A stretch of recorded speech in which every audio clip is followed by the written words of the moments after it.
Shalom Sobat Geni terkasih dalam Kristus.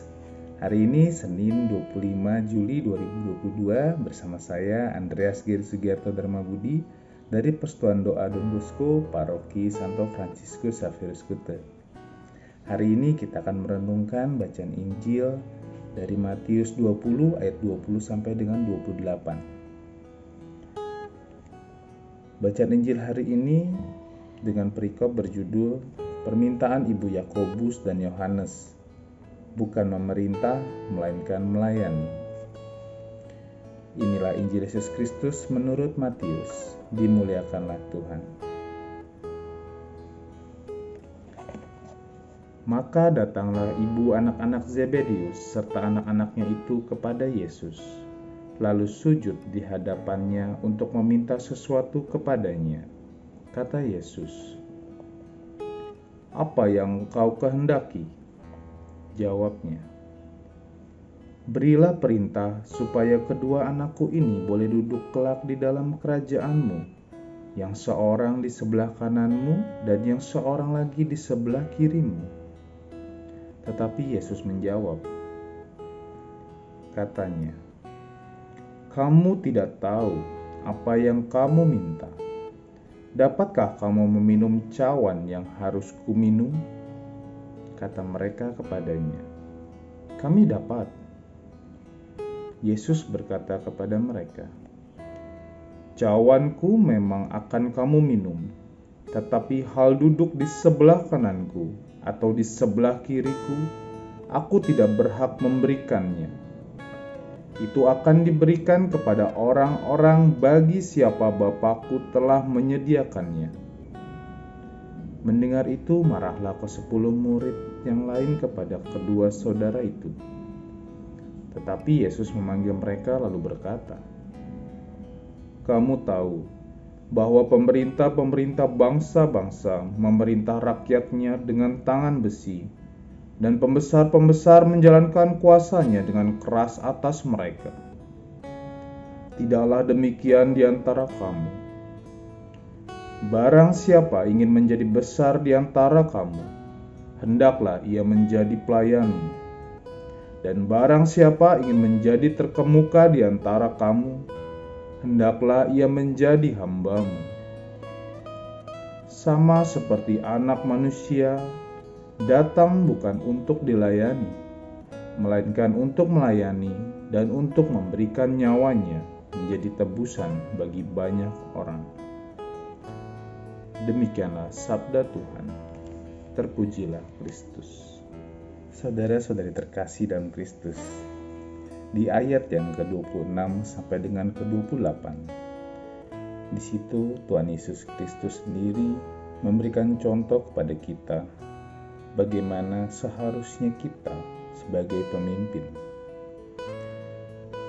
Di situ dikatakan, "Barang siapa ingin menjadi besar di antara kamu, hendaklah ia menjadi pelayanmu. Dan barang siapa ingin menjadi terkemuka di antara kamu, hendaklah ia menjadi hambamu. Dan Anak Manusia datang bukan untuk dilayani, melainkan untuk melayani dan memberikan nyawanya bagi tebusan bagi banyak orang." Bapak, Ibu, saudara-saudari terkasih, berapa banyak dari kita yang saat ini dipilih Tuhan untuk menjadi pemimpin, baik di dalam keluarga kita masing-masing, maupun dalam komunitas, dalam lingkungan dan KBG kita, dan juga bahkan dalam pekerjaan kita sehari-hari.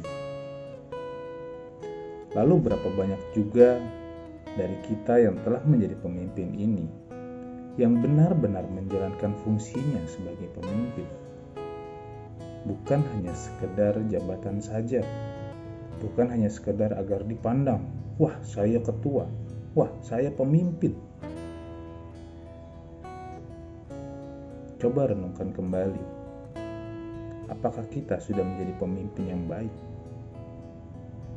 Pemimpin dalam keluarga kita, pemimpin dalam komunitas kita, dan di dalam pekerjaan kita masing-masing, di dalam usaha kita masing-masing.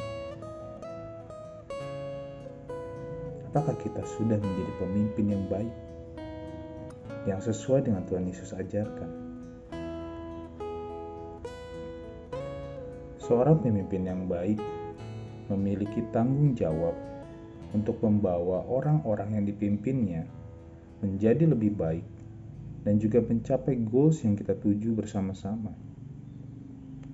Kita bertanggung jawab untuk membuat orang-orang yang kita pimpin juga sukses, baik dalam pertumbuhan imannya, baik dalam pekerjaan yang diberikan, dan juga dalam hal apapun yang menjadi tujuan sebuah organisasi dan tujuan sebuah perusahaan. Bapak Ibu, hal ini tidak bisa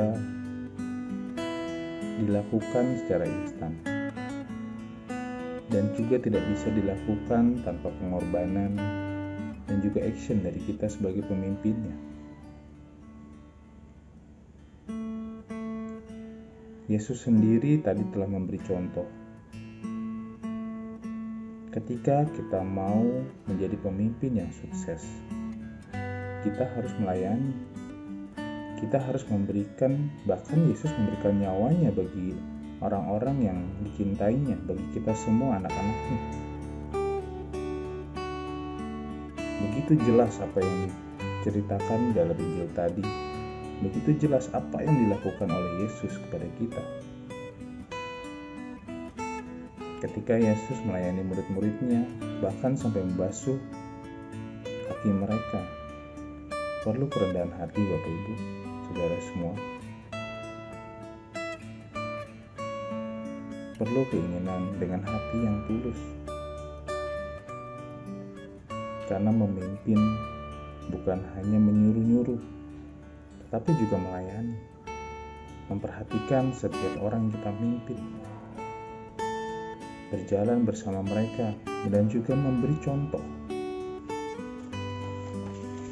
Seringkali banyak pemimpin yang ingin orang-orang yang dipimpinnya untuk mencapai suatu tujuan A, tetapi dia sendiri tidak melakukannya.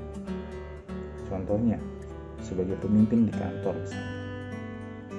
Pemimpin ini ingin staf-stafnya itu datang tidak terlambat, tetapi dia sendiri terlambat. Manusia paling mudah belajar dari sebuah contoh. Jadi, ketika kita mau orang-orang yang kita pimpin itu tidak terlambat, ya kita juga harus datang lebih pagi. Kita harus lebih rajin daripada mereka. Ketika kita mau orang-orang yang kita pimpin jujur, kita juga harus lebih jujur lagi dan punya integritas yang tinggi. Ketika orang-orang yang kita pimpin dalam komunitas maupun dalam gereja, kita berharap mereka dapat lebih dekat dengan Tuhan dan iman mereka semakin besar. Dan juga mereka mau melayani sesama. Maka kita pun harus seperti itu. Kita duluan yang dituntut untuk harus lebih dekat pada Tuhan. Kita duluan yang dituntut untuk lebih mau melayani. Dari situ orang-orang yang kita pimpin akan melihat contoh. Dan dari situ kita bisa bersaksi. Dan satu hal yang tidak boleh dilupakan, ketika Tuhan membuat kita berhasil dan beruntung dalam pekerjaan kita, dalam usaha kita, dalam komunitas kita yang kita pimpin, jangan sampai kita menjadi sombong. Karena semua hanya kemurahan hati Tuhan, semua hanya kebaikannya. Bukan karena kuat dan hebat kita. Semua karena Tuhan. Semua karena perkenanan dari Tuhan. Saudara-saudara terkasih dalam Kristus, mari kita menjadi pemimpin yang mau melayani, pemimpin yang mau memberikan diri, dan juga mau berkorban bagi orang-orang yang kita pimpin. Jadilah kita seperti Kristus, pedoman kita,